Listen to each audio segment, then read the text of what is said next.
감사합니다.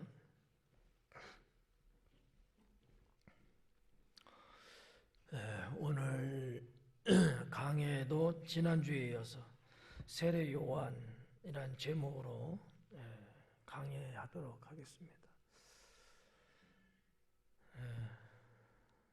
8절 말씀해 보니까 마침 사가랴가 그 반열의 차례대로 하나님 앞에서 제사장의 직무를 행했다, 이렇게 기록하고 있습니다. 마침이라고 하는 이 단어는 어느 때를 의미하는, 상징하는 단어죠. 그러니까 좀 어떻게 말하면 정교하게 하나님이 때를 맞췄다, 이렇게 그 의미를 부여할 수도 있을 것 같아요. 사가랴가 그 반열의 차례대로, 반열이라는 것은 지난주에 말씀을 드렸으니까 오늘은 생략하고요. 반열의 차례대로, 그러니까 순서대로 주어진 그 상황에 맞게끔 그렇게 진행됐다라는 것을 알 수 있고요. 하나님 앞에서 제사장의 직무를 행했다라는 거죠. 제사장의 직무예요. 사가랴는 제사장이라 그랬죠. 근데 자기에게 주어진, 또 내가 해야 될 제사장으로서의 직무가 여러 가지가 있는데, 지금 본문에서 나타나고 있고 또 강조되고 있는 분야가 뭐냐 하면은 향단을 피우는 거예요. 그 외에도 많이 있지만, 그거는 여러분들이 일반 제사장은 어떠한 일을 하는가, 그거는 여러분이 성경이든지 인터넷 같은 데서 검색해서 보시면 충분히 알 것 같고요. 그냥 분양하는 문제가 여기 이제 거론이 됩니다. 요거 하나만 그냥 말씀을 드리고 넘어갈게요. 그래서 제사장의 직무를 행하고 있을 때, 그러니까 집에 있다든지 아니면 다른 일을 할 때든지 그런 게 아니고, 지금 세례 요한에 대하여 하나님의 천사 가브리엘이 나타난 때를 말하기 위해서 지금 이 부분을 지금 언급하고 있는 것 같습니다.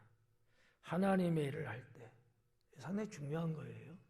하나님의 은혜는 또 하나님께서 어떠한 중요한 메시지를 주시거나 은혜를 주실 때는 내가 어떠한 상태에 있을 때냐, 내가 어디에 있을 때냐, 내가 뭘 하고 있을 때냐, 이 부분이 상당히 상관관계가 있다는 거예요. 물론 모든 것이 다 그렇지는 않아요. 그러나 대체적으로 성경을 보면 하나님과 뭔가 영적인 연결고리가 있는 상황일 때 주님은 찾아오시더라 라고 하는 부분이 대부분인 것 같더라고요. 그러니까 사가랴도 제사장으로서 예전처럼 똑같이 뭔가 하고 있는데, 그 일이 뭐냐, 제사장으로서 해야 될 직무였다는 거죠. 그때에 주의 천사가 왔다는 그런 의미가 되는 거죠. 9절에 보니까 제사장의 전례를 따라 제비를 뽑았다 그래요. 그러니까 제비 뽑는 문제가 나왔어요. 구약 그 시대, 아주 오래 전부터 유대 민족에게는 이 제비 뽑는 제도라고 할까, 그런 문화가 있어요. 일반 일상적인 생활 속에서도 제비 뽑는 것이 있지만, 또 종교적인 관례에도 이 제비 뽑는 게 있어요. 다른 거로 하면 사람의 생각이 들어가고, 거기에 요즘 말하면 학연이다, 지연이다, 혈연이다, 이런 어떤 인간의 유익이라고 하는 그런 어떤 특권이 개입되게 되는데, 제비 뽑기는 그런 게 없죠. 누가 뭐를 뽑을지 모르잖아요. 뽑혀지는 문제인데 이거는 전적으로 하나님의 역사다, 이렇게 믿었거든요. 그게 유대인들의 생활 관습이고, 또 종교 안에서, 신앙 안에서도 이런 것들을 볼 수 있게 되는 거죠. 물론 그거 하나만 갖고 하는 경우도 있고 그 외에 다른 것이 첨부돼서 하는 경우도 있어요. 가장 기본적인 어떠한 자격 같은 거는 갖춘 사람 한해서 제비뽑기하는 경우들도 있죠. 오늘날 현대 교회에도 이 제비뽑기라고 하는 건 있다라고 하는 거죠. 뭐 대체적으로 투표를 하고 뭐 이런 어떤 선거 제도가 있어서 하긴 하지만, 그러나 이것보다는 제비뽑기가 더 하나님의 역사를 따르는 인간의 어떠한 생각이나 어떠한 처신이 포함되지 않는, 어떻게 보면 아주 순수한 원시적인 거지만, 원시적이지만 아주 순수하다고 본 거죠. 그래서 제사장의 직무를 하는데 24반열이라 그랬잖아요. 그러면 이제 이번 주 누가 하고 다음 주 누가 하고 그 다음 주 누가, 이렇게 이제 쭉 가는 건데 이 제비를 뽑았다는 거예요. 누가 할 것인가. 근데 이 사가라는 8번째 반열에 속하는 제사장이지만 이 직무를 수행하는 데 있어서 제비 뽑았다라는 거죠. 근데 지난주에도 말씀드렸지만 제사장이 그 당시에 한 2만 명 정도 있다고 이야기를 하고 있고, 1년에 이 제사장의 직무를 하는 사람은 24명으로 국한되어 있어요. 한 사람이 1년에 2번 하잖아요. 그 24명이면 총 48번이거든요. 이게 1년에 진행되는 거예요. 여러분 한번 생각해 봐요. 2만 명 중에서 24명이 할 수 있는 거예요. 이게 얼마나 영광스러운 은혜냐는 거죠. 뭐 어떤 사람들은 안 하니까 좋아, 신경 쓸 것도 없고 편해, 뭐 이렇게 생각하는 사람들이 있어요.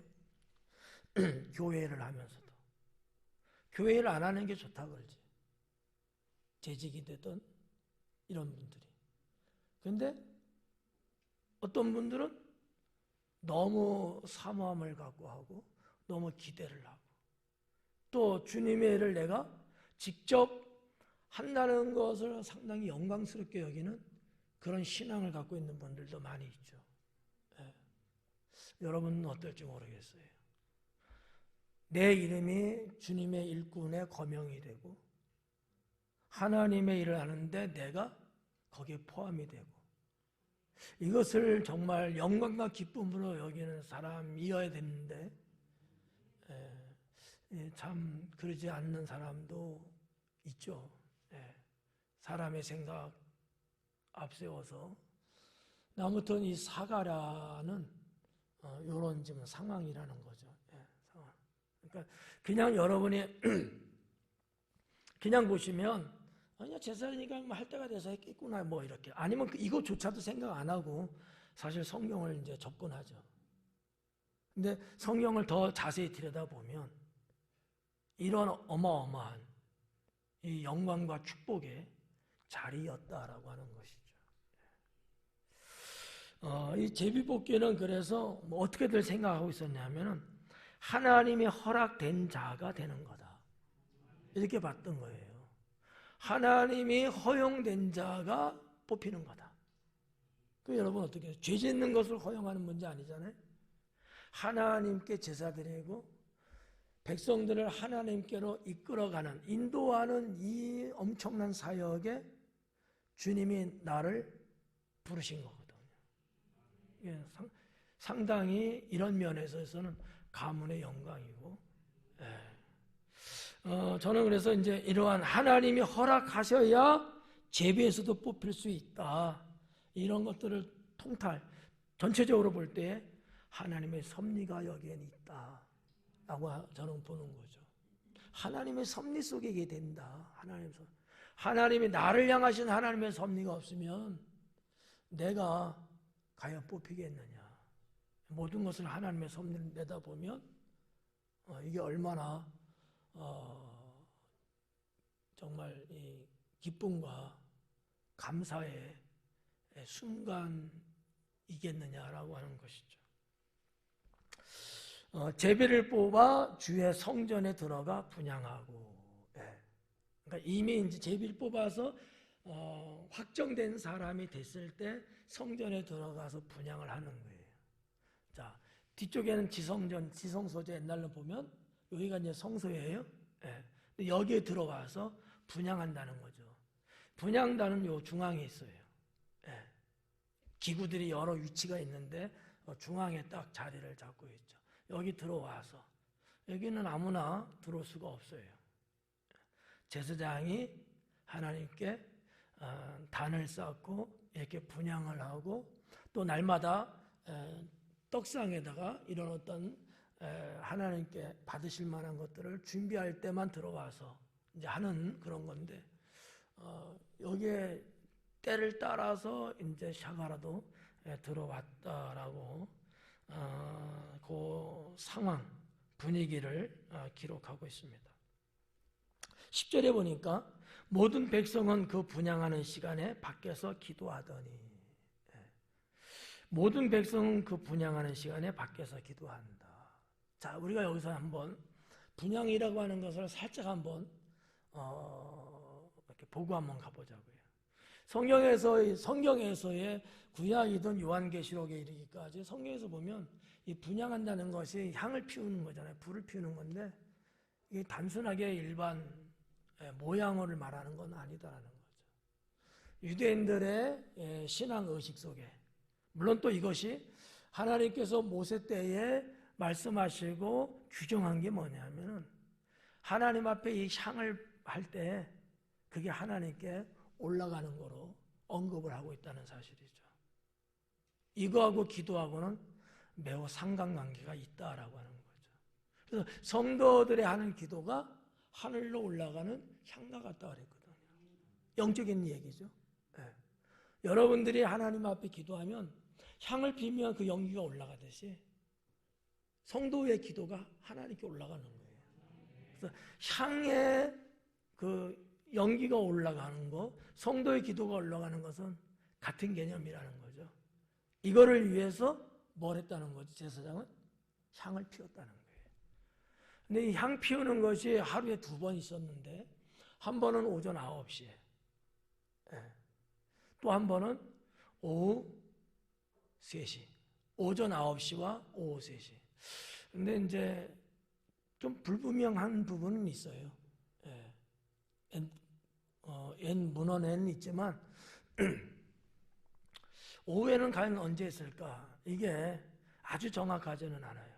근데 그래도 쭉 찾아보면 오후 3시에 드렸다는 거죠.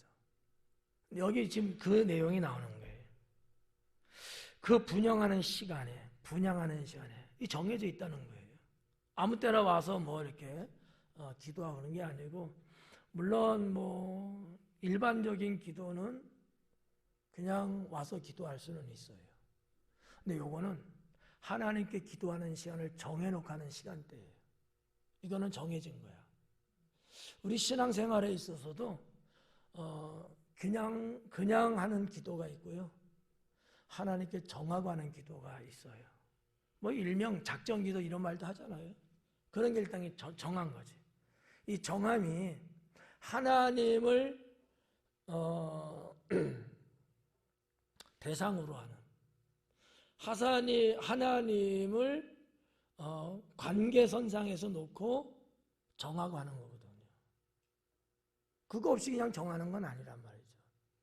근데 이것이 하나님 보시기에, 받으시기에는 합당하고 매우 기뻐하시고, 이 정한 것은 하나님이 함께 하시는 거죠. 그러니까 여러분들도 신앙생활 하는데 이런 부분들이 좀 뭐 여러 분야로 있을 수 있어요. 그냥 내가 주님 믿고 뭐 예배도 그냥 드리고 뭐 이런 게 있잖아요. 그게 아니고 뭐가 되든 정하고 하는 거야. 우리 예배도 시간도 정하고 드리잖아요. 요일도 정해져 있잖아요.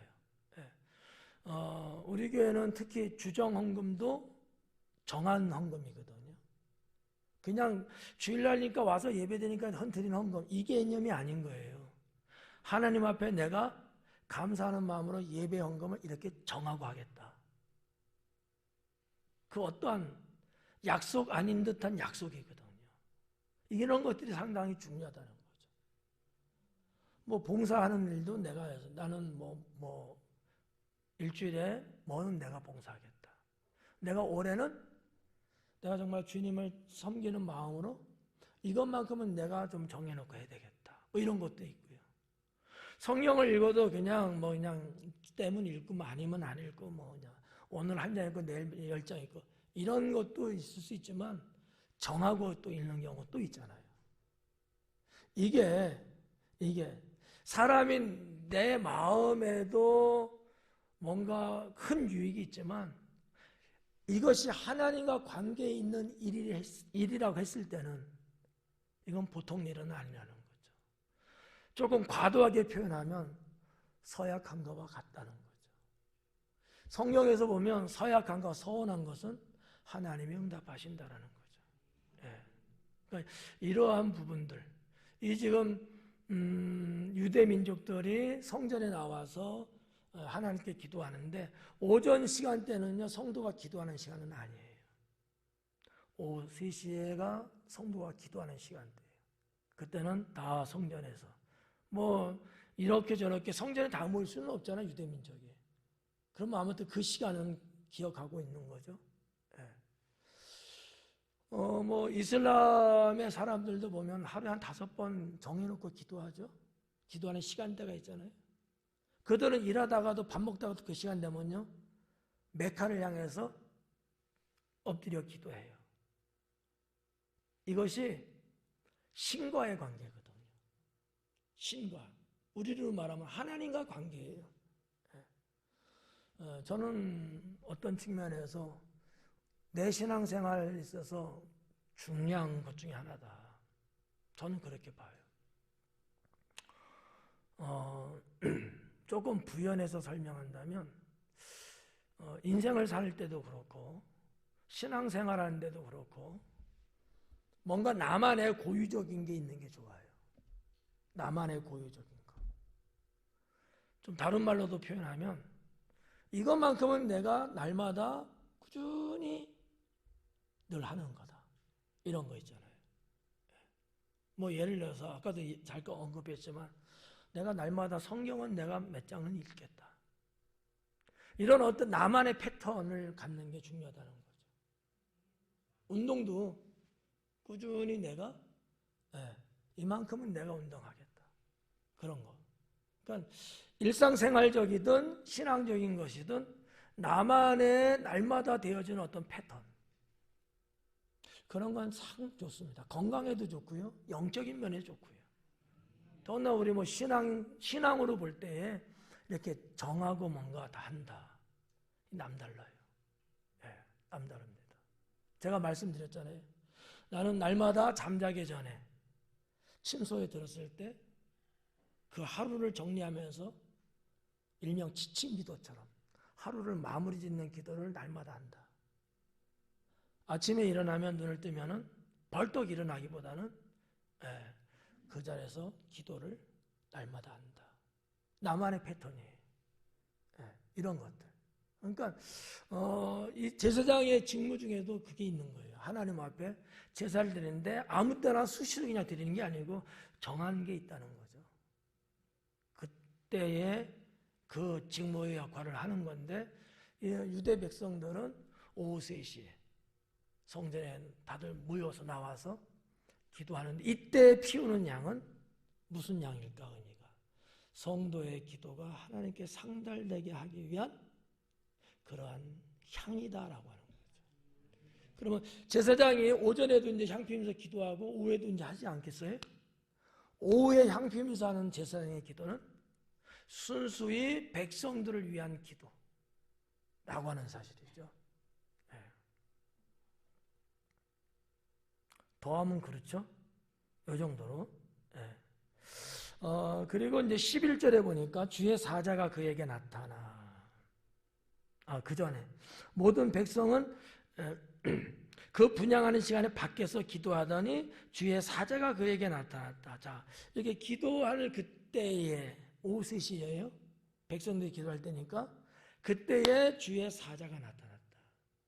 주의 사자라고 번역됐습니다만 천사라고 성경은 원어에는 기록되어 있거든요. 예, 천사가. 오늘은 안 봅니다만 다음 주에는 그 천사가 누구냐? 가브리엘이라고 성경에 나와 있어요. 예. 사자라는 건 뭐예요? 하나님을 대신해서 온 자가 사자잖아요. 근데 더 정확하게는 그게 누구냐? 천사다. 그냥 단순하게 천사라고 보는 거에 훨씬 더 나을런지 몰라요. 사가랴가 오셋의 향을 피울 때에 주의 천사 가브리엘이 사가랴에게 나타났다. 이런 얘기거든요. 11절이. 어디에 나타났냐? 향단 우편에 나타나는 거죠. 향단 오른쪽에 가브리엘이 딱 와 있는 거예요.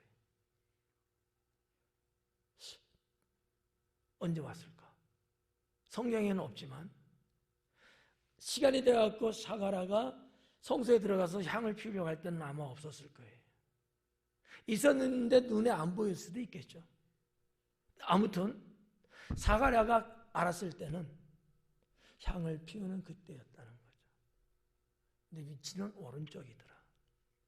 뭐 오른쪽이라는 이야기가 뭐 늘 언급되는 거잖아요. 위치의 그 개념에 있어서 오른쪽이라고 하는 것은 은혜의 자리를 의미합니다. 은혜의 자리. 저도 개인적으로 뭐 의식을 하면은 그럴 리는 없지만 의식 안 하고 무의식적으로 하다 보면 그냥 나도 오른쪽을 선호하는 것 같더라고요. 예. 앉아도 뭘 해도 왼쪽보다는 오른쪽. 예. 뭐 대중교통을 이용할 때도 가급적이면 오른쪽. 이런 거. 누가 시킨 건 아니에요. 일부러 그러려고 한 것도 아니야. 근데 이런 것들이 어려서부터 몸에 배석은지 오른쪽을 선호하는 것 같아. 성전에 나와서 기도할 때, 여러분 앉은 그 자리에서 기도할 때 그냥 무심코 앉으면 오른쪽으로 가더라고.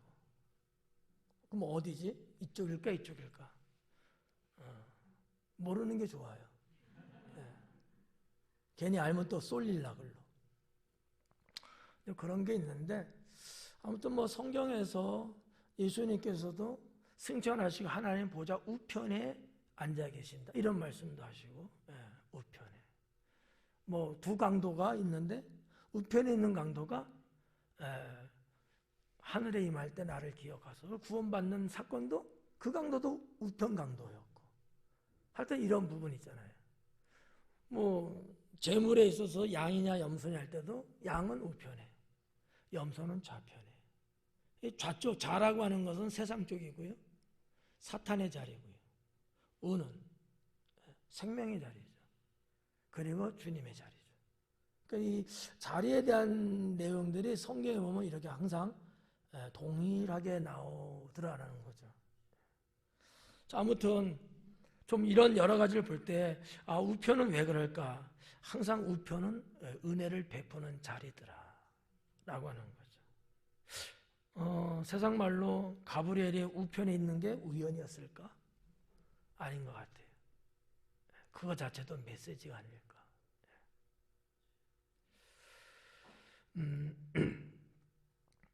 그 다음에 이제 12절에 보니까 사가랴가 보고 놀라며 무서워하니 그래요.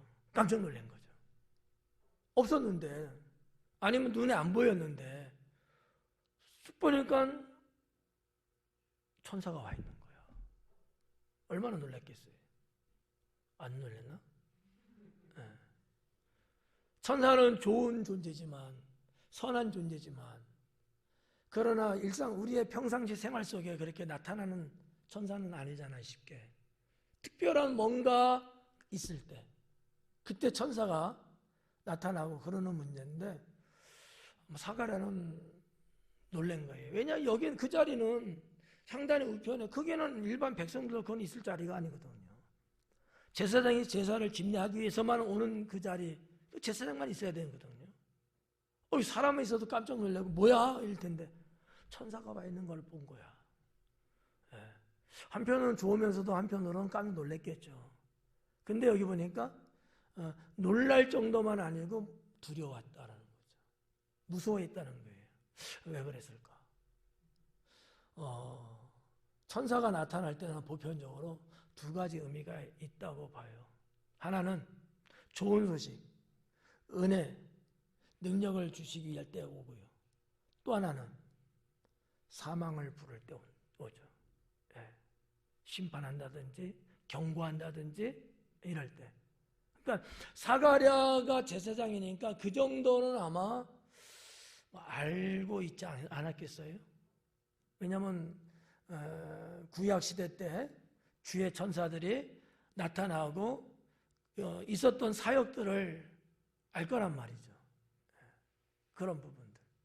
그러니까 한편으로는 당황하고 놀라면서도 무서웠던 거예요. 근데 여기서 이 무서움이라고 하는 것은 여호와 하나님을 경외한다고 하는 의미의 무서움이 아닌 것 같아요. 왜냐하면 천사 가브리엘이 그런 사가랴한테 무서워하지 말라 했거든요. 경외하기 때문에 두려운 마음이다 같으면은 천사가 하지 말라고 할 리가 없잖아요. 이거는 순수한 인간으로서의 두려움인 것 같아요. 천사가 그걸 아니까 두려워하지 마라. 이렇게 이야기를 하는 내용이 여기 담겨져 있습니다. 그러면서 뭐라 그랬어요? 너의 간구함이 들린지라. 예, 너의 간구함이 들렸다. 이 간구라고 하는 단어가 데시스라고 하는 단어로 되어 있는데 기도를 이야기할 때도 이 단어를 쓰긴 해요. 그런데 일반적인 기도할 때는 데시스라는 단어를 안 쓴다는 거죠. 그럼 어떠한 기도일 때 데시스를 썼냐? 특별하게 청원할 때, 하나님 앞에 특별하게 구별해서 간절하게 부탁하고 부르짖을 때, 그런 기도일 때 데시스라는 단어를 대체적으로 썼다는 사실이죠. 그러니까 사가랴가 하나님 앞에 기도의 삶을 살았어요. 뭐 제사장은 당연히 그렇죠. 백성들을 위해서도 뭐 여러 가지 직무라든지 또 가족이라든지 뭐 할 거 아니에요. 근데 유독 데시스의 기도가 있었다라고 하는 거죠. 하나님이 그 기도를 들으셨다는 거예요. 네. 하나님 앞에 정해놓고 뭔가 꼭 이루어야 될 희망의 부르짖음, 이게 있었다는 거죠. 네. 저는 이런 걸 보면서 사가랴는 그 제사장의 직무를 하면서 구태의원한다든지 아니면 뭐 형식에 있어서 그냥 제사장직을 했다기보다는 정말 이 거룩한 직무를 성실하게 그리고 하나님 중심으로 했다라고 저는 보는 관점이에요. 지난 시간에도 우리가 봤습니다만 이 사가랴와 엘리사벳은 의인이라 했거든. 여러분 성경에서 아무한테나 의인이라고 했겠어요? 아니란 말이에요. 죄송한 얘기지만 여기 여러분 이렇게 예배 드리겠지만 여러분 다 의인이라고 봐주면 좋겠죠. 근데 아닐 거야. 네, 미안해요. 여러분 다가 하나님의 의인이라고 보지 않는단 말이지. 믿음으로 구원받았다는 측면에서는 의인이라고 말할 수는 있겠지만 정말 하나님의 뜻을 따라 살고 경건하게 여호와를 경외하며 사는 그 정도, 선을 행하고 백성들을 위하는 섬김이 있고 이런 행위에 있어서도 뭔가 구별될 정도로 돼야지만이 의인이라고 할 수 있거든요. 다 하나님 믿는다고 다 의인은 아니잖아. 구원론으로 말하면은 예수님 믿고 구원받았으니까 의인이다 말할 수는 있지만 지금 이 사가랴를 향해서 또 노아를 향해서 등등의 아브라함 등등의 사람을 놓고서 의인이라고 말할 때는 그래서 의인은 아니거든요. 뭔가 남다르니까 의인이라고 칭한 거거든요. 네. 이해 가나요?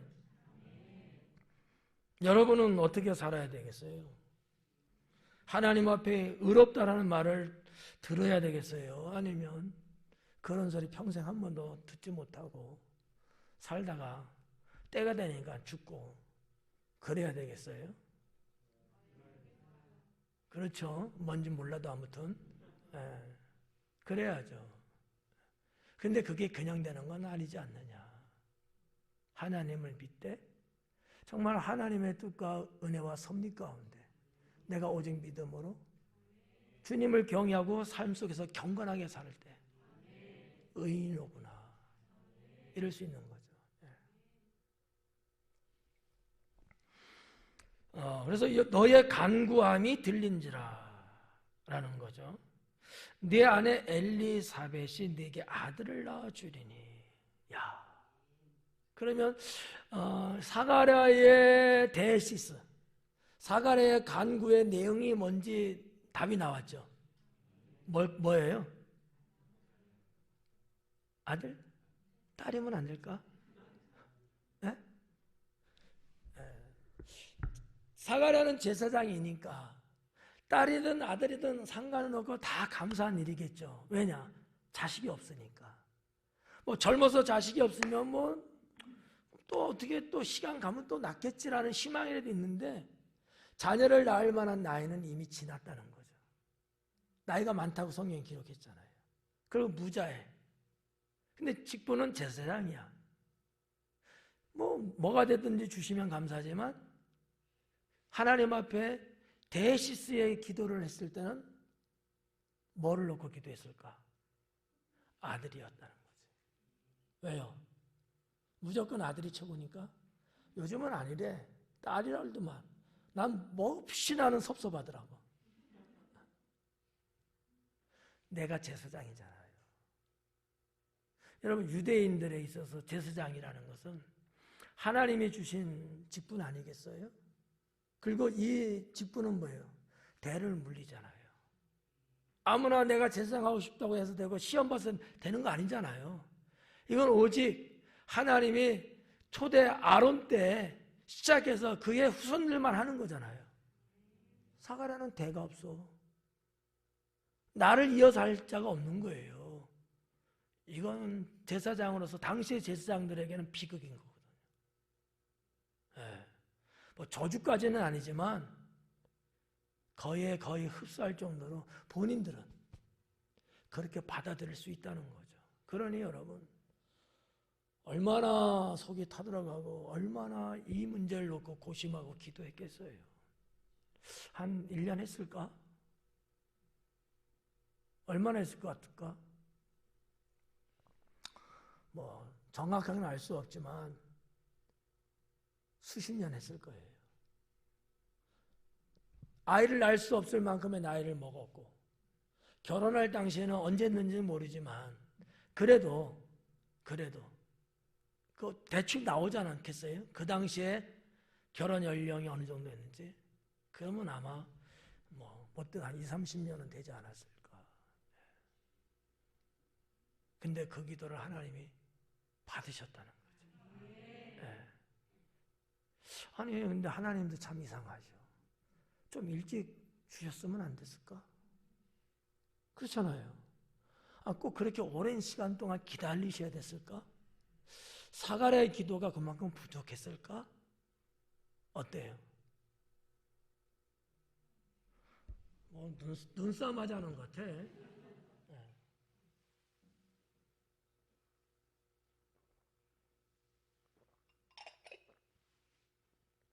왜 하나님이 이제서야 왜 들으셨다고 그랬을까라는 거죠. 주의 뜻에 맞춘 거예요.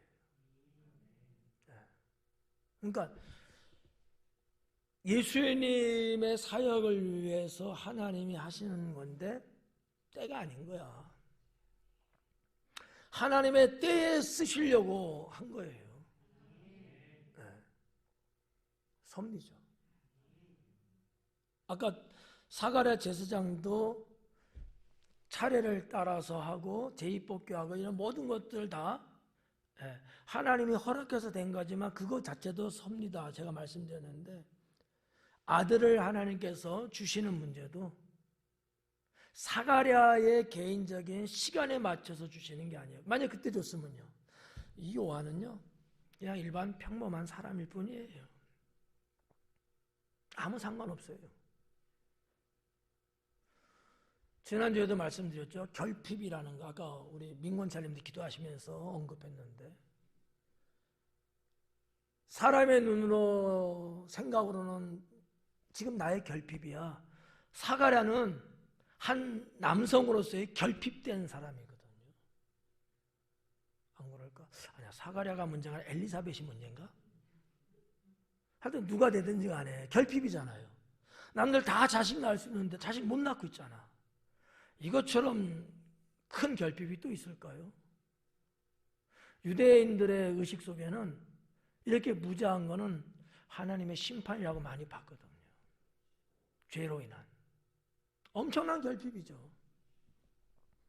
이 결핍이 기회가 된 거예요. 네. 우리들도 마찬가지라는 거죠. 우리들도. 성도 여러분, 다 하나님의 때가 있어요. 지금은 결핍이야. 아유, 김 집사님도 보면 있던데 왜 우리는 없을까? 이 권사님은 있던데 왜 우리는 없을까? 우리가 뭐가 모자라서 그랬을까? 하나님은 우리의 기도는 왜 안 들어주시는 걸까? 생각하면 할수록 속상하고 너무 힘든 거죠. 다 결핍이에요. 근데요, 때로는 하나님이 섭리 가운데 있기 때문에 지금이 아닌 거예요. 이렇게 보시면 조금 무거운 짐이 덜어지죠? 별로 아닌 것 같다. 전도사님만 하면 하지 뭐. 저는 그렇게 봐요. 지금의 나의 부족이든 뭐든 이런 결핍적인 거를 그렇게만 보지 말고 하나님의 섭리를 믿는 신앙이 있다면 하나님 때가 있어서 그때 쓰시기 위함이고 이렇게 섭리로 가자는 거죠. 오늘 본문 말씀에서 이 부분을 다시 한번 여러분에게 좀 주지시키는, 강조하고 싶은 거예요. 그래서 이제 아들을 낳아 주겠다. 그 이름은 요한이라 하라. 이 요한이라는 단어의 뜻은 하나님께서 은혜를 베푸시다 라는 뜻이에요. 우리 요한 남성계 있잖아요. 하나님께서 은혜를 베푸신다. 좋은 이름이죠. 좋은 이름이죠.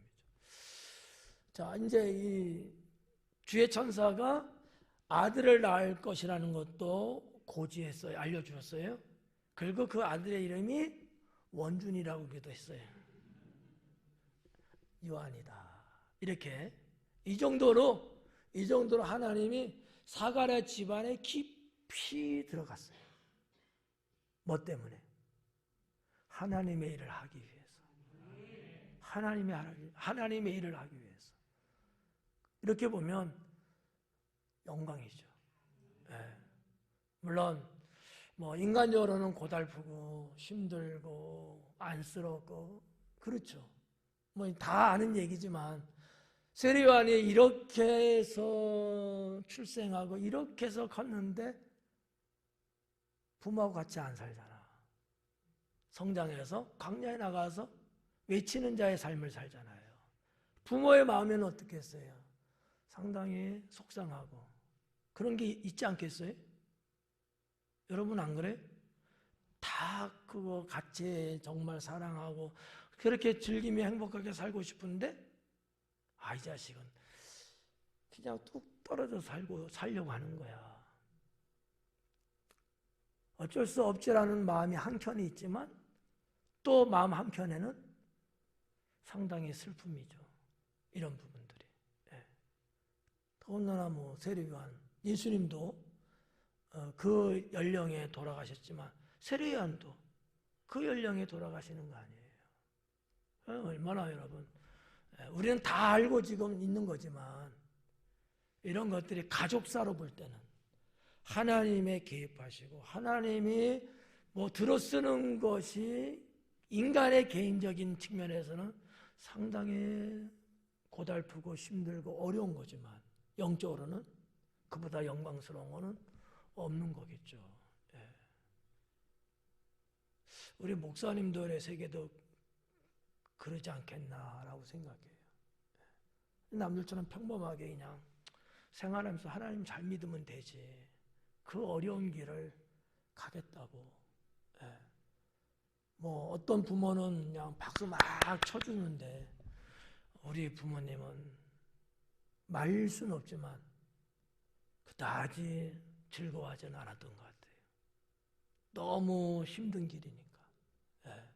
그거를 뭐 옛날부터 쭉 봐왔고 그러니까 그랬던 것 같아요. 아마 저는 이 사가랴에게 아들을 낳을 것이고 뭐 이러한 내용을 쭉 준비하면서 좀 새롭게 생각이 좀 들더라고요.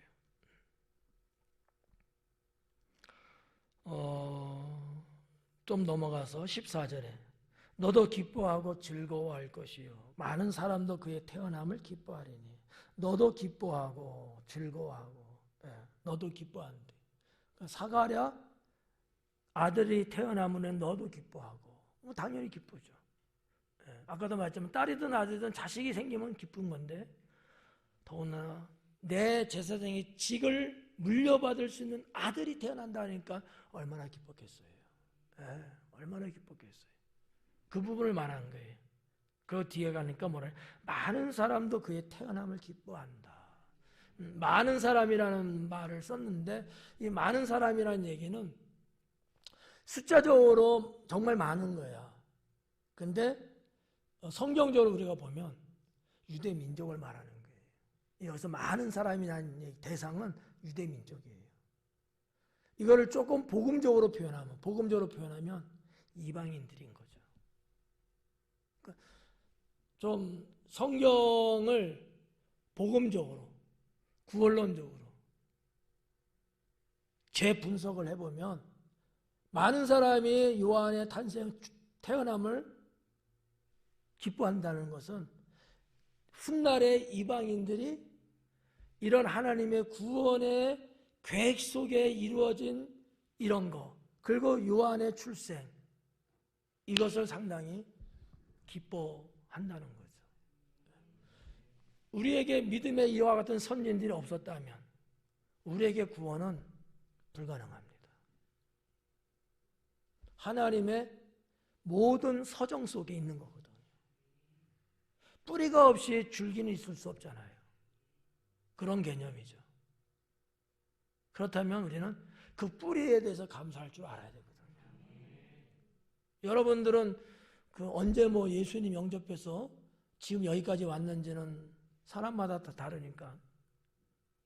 근데 여러분, 내가 지금 하나님을 믿고 구원받은 백성이 됐다고 했을 때는 이 뿌리에 대해서 감사할 줄 알아야 돼요. 나에게 복음을 전해주는 사람이 있을 거고. 모태신앙은 부모님이 믿음으로 내가 자연스럽게 믿게 됐으니까 부모님께 감사해야 되고요. 이런 부분들을 우리가 이렇게 성경을 통해서 한번 생각을 해보는 것은 상당히 좋다고 저는 봐요. 그래야지만이 교만하지 않고 격길로 빠지지 않고 신앙 안에서 살아갈 수 있거든요. 많은 사람도 그의 태어남을 기뻐한다. 왜 그러냐는 답이 16절에 나와요. 이스라엘 자손을 주 곧 그들의 하나님께로 많이 돌아오게 하겠습니다. 이게 이제 기뻐할 수밖에 없는 이유인데, 자 15절로 올라가서 이는 그가 주 앞에 큰 자가 되며, 자 이는 그가 이유죠. 그가 그랬어요. 그가 주 앞에서, 여기서 주는 예수님이라고 보셔야 될 거예요. 메시아로. 왜냐하면 세례 요한의 출생이나 삶의 의미는 메시아 되신 예수님 아니면 아무 의미가 없어요. 그가 태어남은 메시아를 위해서 태어난 거거든요. 그러니까 여기서 말하는 주 앞에라고 하는 이 주는 하나님을 말한다기보다는 메시아, 예수님을 말한다고 봐야 돼요. 가브리엘이 말하는 주거든요. 가브리엘이 천사장이잖아요. 그가 이 땅에 태어날 메시아를 미리 언급하면서 나의 주라고 고백을 하고 있는 거예요. 태어나진 않았지만 장차 메시아로 오실 그 예수님이 우리의 주님이시다 라고 보면서 지금 하는 내용이거든요. 그가 주 앞에서 큰 자가 되며, 이 한국 번역으로 이제 이렇게 됐습니다만 주 앞에서 큰 자가 됐다는 거예요. 만약에 주가 없으면 세례요한은 큰 자가 아니에요. 그냥 일반 백성일 뿐이에요. 그러니까 세례요한도 그 영광에 들어갔고 하나님의 구원에 쓰임 받은 거잖아요. 근데 주님이 계셨기 때문에 그렇다는 거죠. 우리가 이 부분을 한번 생각해 봐야 되지 않겠는가. 누가 있으므로 내가 의미가 있는가, 나의 존재가. 우리 교회가 있기 때문에 내가 신앙생활을 지금 여기서 하고 있는 거야. 이런 식으로 우리가 한번 응용해 생각해 보면 좋은 거죠. 하나님이 나에게 직분을 주셨기 때문에 내가 그 사명을 감당하면서 신앙의 길로 가고 있는 거야. 만약에 나에게 직분 안 줬으면 나는 훨씬 더 빨리 세상으로 갔든지 믿음으로 나아가는 발걸음이 더딜 수도 있어요. 주님이 계시기 때문에, 교회가 있기 때문에 이런 거 있잖아요. 나에게는 나를 케어해주고 이끌어주는 선생님이 계시기 때문에 이런 거 있잖아요. 그게 바로 주 앞에 세례 요한의 개념이거든요. 그러니까 주님 앞에 큰 자가 됐다는 거예요. 주님에 의해서 큰 자가 됐다는 얘기거든요. 우리들도 그런 거 있지 않을까요? 누구에 의해서 내가 잘 됐고 누구 때문에 내가 여기까지 왔고 이런 부분들이 있잖아요. 그러면 어때요? 감사한 거죠.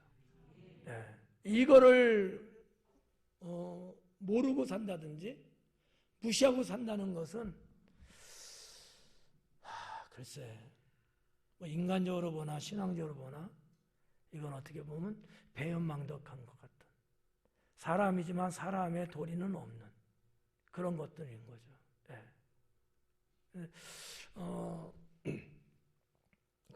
시간이 이제 자꾸 흘러가니까 그런데 여러분 지금 뒤에 꽃꽂이가 있잖아요.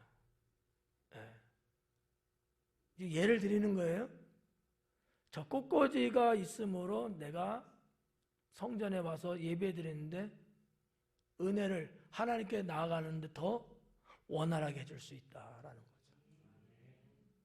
그렇게 생각 안 하는 사람들 있어요. 영적으로 민감한 사람은 그렇게 생각한다는 거죠.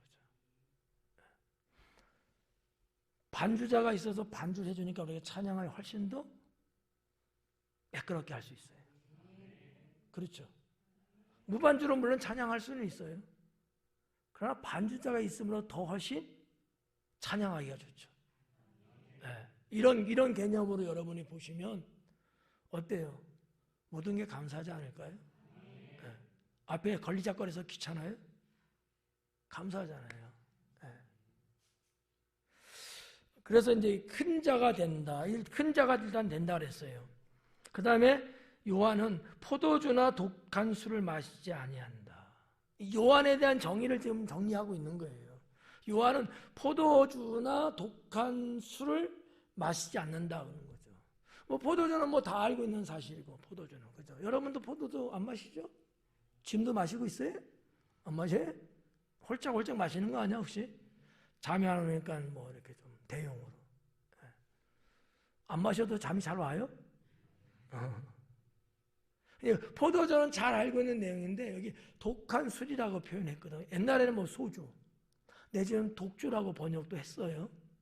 근데 지금 성경은 이제 이게 독한 술이야. 독하니까 뭐 이게 뭐 우리나라 보면 소주가 맞을 거야. 소주가 독하잖아. 지금 말고 옛날에는.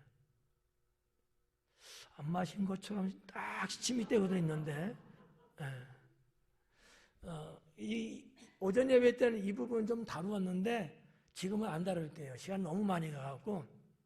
하여튼 그렇게 독주나 소주로도 번역해서 놨는데 우리 지금 성경은 독한 술로 표현을 했어요. 독한 술. 이 독한 술이라는 게 이게 뭐냐? 시케라라고 하는 단어예요. 시케라. 식혜 말고 시케라라는 단어인데 이 시케라는 어떤 내용이냐면 술을 만드는데 포도가 주 원료가 아닌 알코올이 있는 술, 그걸 시케라라고 했다는 거죠. 그 고대 사회에 술 종류가 많았겠어요? 꼬냑도 있고 뭐 샴페인도 막 이랬겠어요? 아닐 거 아니야. 단순하죠. 한 몇 가지밖에 없을 거 아니에요. 포도주는 유대 사회, 중동 사회에 거의 음료 대용처럼 포도즙을 짜서 먹었고요. 이것을 오래 놔둬서 발효가 되니까 포도주가 된 거잖아요. 이거 외에 시케라가 있다는 거야. 근데 그 당시에 이게 독했다는 거죠. 뭐 노아 같은 경우도 어때요? 포도주를 마셔서 취했다 그랬잖아요. 그러니까 성경에서는 술을 좋게 말한 적이 없어요. 다 죄하고 연결돼 있지. 술 때문에 망한 내용들이 많이 있단 말이죠. 근데 여기서 지금 이 시케라를 이야기하고 있는 거야. 그러면 이게 뭐에 해당될까? 맥주라는 거죠. 마시고 싶어요? 맥주. 그 옛날에도 맥주, 말이 맥주는 아니지만 그 술 자체로는 지금의 맥주와 같은 그런 술이 있었다라는 거죠. 그걸 시케라라고 불렀던 거죠. 지금은 이제 맥주지만 그 시케라와 지금 맥주가 다 똑같은 거야. 그러지는 않겠죠. 세월이 다르니까. 그럼 아무튼 그런 술이다. 이렇게 보시면 될 것 같고요. 그래서 이제 독한 술, 포도주 이런 거 마시지 아니하며. 이 아니하며라는 말이 여기 있는데 이게 원어에 보니까 우매 이렇게 돼 있어요. 우도 하나의 단어고 매도 하나야. 근데 우도 문법적으로는 부정이고 매도 부정을 말해요. 그러니까 부정의 부정을 말하면서 마시지 아니했는데 강조가 된 거예요. 절대 마시지 아니하며. 네. 우리는 지금 단순하게 그냥 어떤 행위 안 먹었다 이거지만 절대 안 먹었다. 먹으면 안 된다는 거예요. 사사기 때도 삼손 때도 어땠어요? 포도주나 소주를 마시지 아니하며. 왜? 나실인이기 때문에. 나실인. 하나님께 구별된 자였기 때문에. 오늘날의 성도의 개념도 그거잖아요. 구별된 자. 그래서 구원받은 성도는 어떤 측면에서 다 나실인이에요. 그래서 술을 입에 대지 않는다라고 하는 건데, 자 요한은 어쨌든 이렇게 가브리엘이 이야기합니다. 술, 포도주 마시지 아니하며 모태로부터 성령의 충만함을 받았다. 모태로부터 이 땅에 태어나기 전부터 어머니 뱃속에 있을 때부터 성령의 충만함을 받았다라는 거죠. 그러니 여러분 어느 정도겠어요? 대단하지 않겠어요? 뭐 태어난 지 뭐 얼마 후에 성령을 받아도 막 능력이 나타나고 사람이 변화가 되고 새 사람이 되고 막 이러는데 태중에서부터 그에게 성령이 임해가고 그 어린 태아가 안에서 어머니 뱃에서 막 충만해가 뛰는 거야 막. 요즘도 그런 사람이 있어요. 성령 충만한 건지 모르지만 태중에 그렇게 어머니 뱃에서 막 뛰고 막 찬양하면 기도하면 막 반응이 일어나고 막 그런잖아. 안 그랬나 봐. 근데 이제 세례요한하고는 다르겠죠. 세례요한은 특별한 케이스로 이렇게 된 것이고 오늘날에도 없지 않아 있다고 저는 믿어요. 오늘날도 그 부모가 주님을 믿고 성령에 충만하면 태중의 태아도 그 영향을 받죠. 예. 얼마나 이게 여러분 대단한 일이냐는 거예요. 예.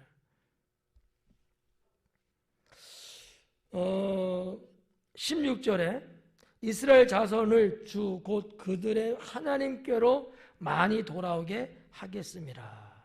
예. 요한은 사람들을 하나님께로 돌아오게끔 하는 일을 맡았다라는 거야. 주의 천사가 딱 찍어서 지금 말한 거예요. 요한의 사역이 뭐냐? 많은 사람을 하나님께 돌아오게 한다는 거죠. 그게 원어에는 정확하게 나와요. 에피스트레토라고 하는 단어가 있거든요. 에피스트레포. 에피라고 하는 건 전치사인데 뭔것을 향하여라는 뜻이에요. 그 다음에 스트레포라고 하는 것은 돌아선다는 거, 돌아간다는 거야. 그러니까 주님을 향하여, 하나님을 향하여 돌아가도록 요한의 사역은 그렇게 되어 있다. 그럼 왜 이런 말씀을 했을까? 당시의 유대인들이 하나님을 떠나 살았단 말이죠. 그들을 다시 하나님께로 돌아오게끔 하는 일이라는 거죠. 네. 이거를 누가 했을까? 예수님이 했다고 해야 되나? 세례요한이 했다고 하나? 예수님 당연히 뭐 그러긴 하지만 세례요한도 그 사역을 한 거예요. 어떻게 보면 좀 신학적인 얘기인데 세례요한이 먼저 흩어진 백성들을 하나님께 돌아오게 하는 일을 했어요. 그래서 예수님이 오셨을 때는 이미 그들 중에는 주께로 돌아온 자들이 있었다는 거지. 그 내용이 17절 마지막 부분에 살짝 언급됐는데 그냥 보면 알 수가 없지. 그러니까 본론적으로는 예수님으로 인해서 그들이 돌아오고 구원받는 건 맞지만 그 시발점, 그 길을 턴 그 사역은 세례 요한은 또 했다라는 거죠. 부차적인 설명은 생략합니다. 17절에 그가 또 엘리야의 심령과 능력으로 주 앞에 먼저 와서 누가는 그 요한에 대하여 이렇게 정의를 내려요. 엘리야의 심령과 능력이 그에겐 있다. 엘리야도 뭐 그 당시에 아하방 시대 때 이스라엘 백성들이 하나님 떠나 살고 우상 숭배하고 세상에서 죄악 가운데 살았거든요. 그때 엘리야의 이 뜨거운 가슴에는 이 백성이 하나님께로 돌아오기를 간절히 소망했거든요. 그 심령이에요. 요한의 심령이 그런 거죠. 그 엘리야가 하늘에서 불을 떨어뜨릴 만한 그런 능력을 행하고 하나님의 큰 기적을 일으켰던 능력처럼 요한도 그렇다는 거죠. 이거는 구약 시대 때 예언서에도 이미 신약에 와서, 신약은 아니지만 요한을 일컬어서 예언적으로 그가 엘리야라고 언급을 했다는 거죠. 예언된 자예요, 요한은. 그래서 엘리야의 심령과 능력으로 주 앞에 먼저 와서, 원어에 보면 앞서가서, 예수님보다 앞섰다는 거죠. 앞서 왔다. 그걸 뭐라 하냐면 아버지의 마음을 자식에게, 거스리는 자를 의인의 슬기에 돌아오게 하고, 아버지의 마음을 자식에게 돌아오겠다. 이게 참 무슨 말인지 좀 이해가 잘 안 갈 수 있어요.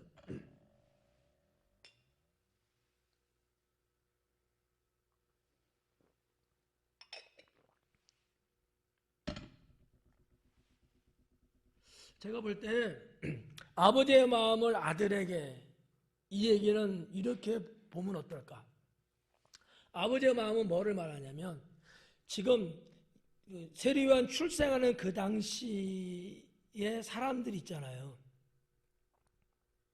아들인가 그들은. 그럼 아버지는 그보다 더 옛날에, 즉 하나님을 믿고 주의 말씀대로 살아가던 그 당시의 부모를 말하는 거예요. 옛 선진들, 조상들의 경건한 신앙을 갖고 있던 그 상태, 그게 지금에 흩어져 있고 죄악 속에 사는 이 백성들에게 돌아오게 한다는 거예요. 영적 회복이죠. 네. 제가 볼 땐 이게 가장 큰 의미라고 봐요, 저는. 근데 이거 말고 그냥 이렇게 한 귀로 듣고 한 귀로 흘려도 되는 건 뭐냐면, 이 아버지 아들의 관계인데, 당시의 아버지들은 로마 정부의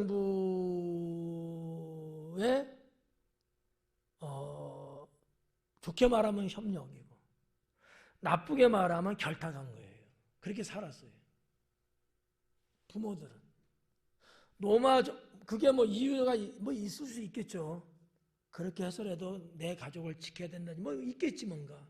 아무튼 아버지들은 로마 정부에 결탁한 거야. 그 당시에 지금 상황을 말씀드리는 거 진짜로. 근데 그 집에 이 자식 아들은 열심당에 소속되어 있는 거예요. 열심당이 뭐냐면 성경에 보면은 열심당이라는 단어도 나오고 셀럽당이라도 나오거든요. 일명의 로마 정부로부터 해방을 위해서 움직이는 그런 당이야. 안 받잖아, 그죠?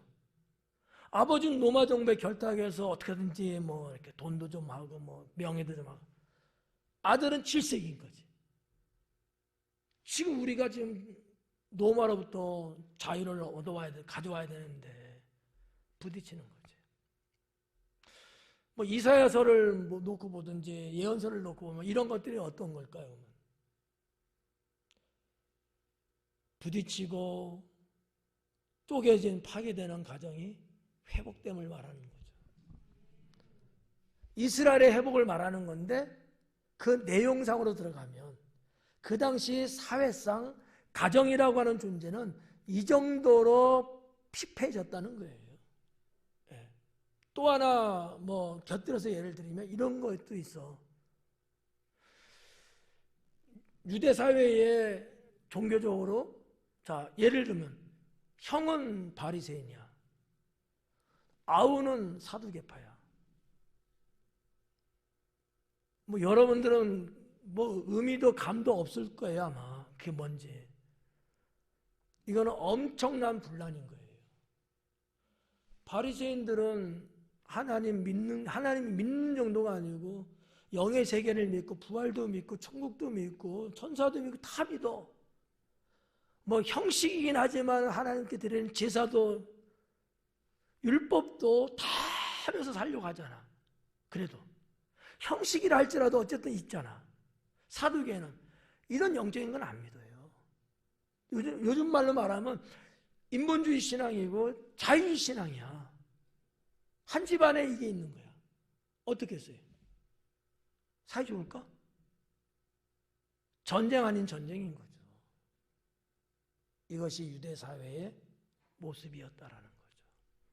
이렇게 파괴되고 이렇게 쪼개지는 유대 민족, 그들의 삶, 가정. 세례 요한을 시점으로 해서 복음이 전파되고 하나님 나라가 소개되면서 이게 회복되는 걸 말하고 있는 거죠. 저는 그렇게 해석합니다.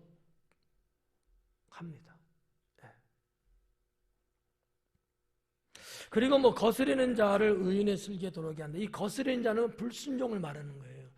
하나님께 불순종하는 자들이에요. 다 연결되어 있는 거죠, 아까랑. 그 당시에 사람들이 하나님 뜻대로 안 살아, 말씀대로 안 살아요. 불순종하고 살아요. 자기 멋대로 살아요. 그런 자들이 의인의 총명함으로 돌아오는 거예요.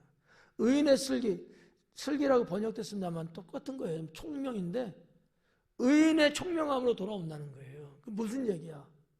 의인의 총명함은 누구에서 찾아볼 수 있느냐? 여호와를 경외하는 자에게 찾아볼 수 있는 거거든요. 그럼 불순종하던 자들이 여호와 하나님을 경외하는 자로 돌아온다는 거야. 이해가요?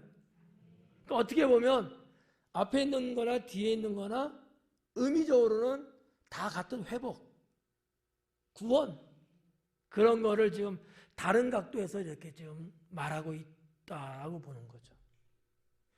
그리고 세 번째 말하는 게 뭐예요? 주를 위하여 세운 백성을 준비하리라. 주를 위하여 세운 백성을 준비한다. 네. 여기 이제 백성이라는 단어가 나오는데, 이 백성이라는 단어는 라오스라는 단어예요. 네. 이게 사람을 칭할 때 쓰는 단어가 있는데 리을이에요. 라오스인데 이거는 백성을 말해요. 오클로스라는 단어가 또 하나 있어요. 그거는 무리, 군중 이런 뜻이에요. 그러니까 일반적인 명사야. 여기 여러분 다 무리들이잖아. 군중이잖아.